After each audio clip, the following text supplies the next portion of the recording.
და დღის სხვა სიახლეები ქართული ოცნებისა და ნაციონალური მოძრაობის წევრები ვაქირის მეხუთე საარჩევნო უბანზე იმყოფებიან ორივე მხარე კენჭისყრის დასრულებამდე დაახლოებით 2 საათით ადრე კენჭისყრის ზეწოლაზე საუბრობს. თემას პირდაპირ ეთერში მადონა ბატიაშვილი განაგზობს, ის ახლა სიღნაღში იმყოფება. მე ხოლმე მყოფები ვაქირის ნომერ მეხუთე საარჩევნო უბანზე, სადაც დილიდან არჩევნები მიმდინარეობს.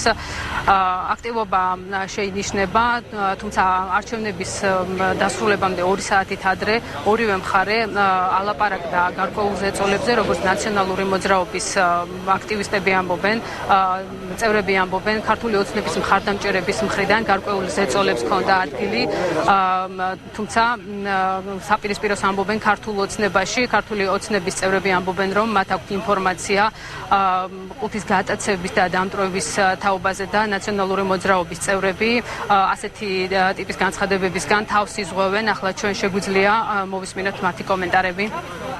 იმ ადამიანები, რომლებიც მოდიან და ამბობენ, რომ იყო მათზე ზეწოლა, თვითონ ის ადამიანები არიან დაშინებული და მათ მაგალითად მე მერჩე შემთხვევაში ასეთ განხადებას ვერ გავაკეთებ. ვერ ვიტყვი მათ გვარებს, თორემ კიდევ ერთხელ შემიძლია დავადასტურო, რომ ძალიან ბევრმა ადამიანმა ეს განაცხადა. მეცაც ვიტყვი გუშინ მაგალითად გუშინწინ იყო ჩვენი პარტიის წარმომადგენლები ჩამოსული, როდესაც ისინი სოფელში მოძრაობდნენ, მათ დაყვებოდნენ უკან მანქანებით და იყო ჩვენ ჩამოსულან ჩვენი პარტიიდან ჩამოსულ ადამიანებზეც იყო ზეწოლა. ნაციონალურ განაცხადეს, რომ იყო ზეწოლა მოქალაქეებზე. მაგათ აქვს ყველა ზეწოლის მექანიზმი, პოლიცია მაგათი იყო, პროკურატურა მაგათი იყო და ეგენი კუდი და სოდი და ყველგან ეკეთებდნენ ზეწოლას. არავით არ ზეწოლა არ ყოფილა, უბრალოდ ხალხი იყო აღშფოთებული, რომ ჩამოვიდნენ ვაგენი, პროტესტი, იმიტომ რომ ხარს ფაქტიურად მოყარეს მაგათ არჩევანი. ვაქირის ნომერ მეხუთე საარჩევნო უბანზე სულ რეგისტრირებულია 893 ამომრჩეველი. ამ დროისთვის 600-ზე მეტმა ამომრჩეველმა უკვე განახორციელა ხმა. აღსანიშნავია ისიც, რომ უბანში არ არის გადასატანი ყუთი, როგორც კომისიის თავმჯდომარემ ჩვენთან საუბარში განაცხადა, არც ერთ პირს შესაბამისი განცხადებით კომისიისთვის არ მიუმართავს, რის გამოც მოხუცები და უნარშეზღუდული პირები ახლობლების დახმარებით მოდიან უბანზე და ახორციელებენ ხმას. მადლობა მადონა სიღნაღიდან. მადონა ბატიაშვილი საუბრობდა 1 ოქტომბრის არჩევნებისგან განსხვავებით განმეორებითი კენჭისყრა მშვიდ ვითარებაში მიმდინარეობს ხაშურში. 9 უბანზე 17 საათის მონაცემებით ხმა ამომრჩეველთა 24%-მა მისცა. საარჩევნო უბნებზე არც საჩივარი დაწერილა. ხაშურის მაჟორიტარობისთვის ქართული ოცნებიდან ვალერი გელაშვილი ებრძვის, ხოლო ნაციონალური მოძრაობის კანდიდატმა სერგო ქიტიაშვილმა საკუთარი კანდიდატურა მოხსნა.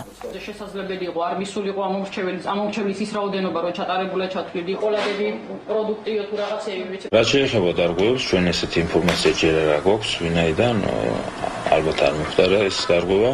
თუ არ ჩავთვლით ერთ ფაქტს, რომ საარჩევნო კომისიის წევრი თურმე არ იცოდა იმ უნიფორმას, რომელიც არის მწვანეფერის.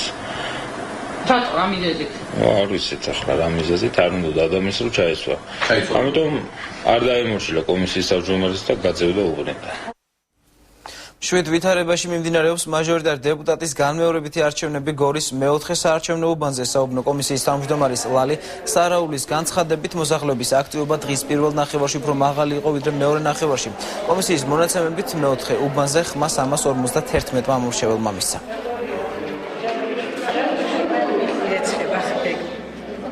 დღის პირველ ნახევარში უფრო აქტიური მოდიოდა მოსახლეობა, ეხლა შედარებით ნაკლები აქტივობა. ამ დროისთვის რამდენი ამომრჩეველი? ამ დროისთვის არის 351 ამომრჩეველი უბანზე დაფიქსირებული. დარღვევას ხომ არ? არანაირი სახის დარღვევა არ ყოფილა უბანზე, ძალიან მშვიდ ვითარებაში მიმდინარეობს და ველოდებით რასაც ხმების დათვლის პროცესი.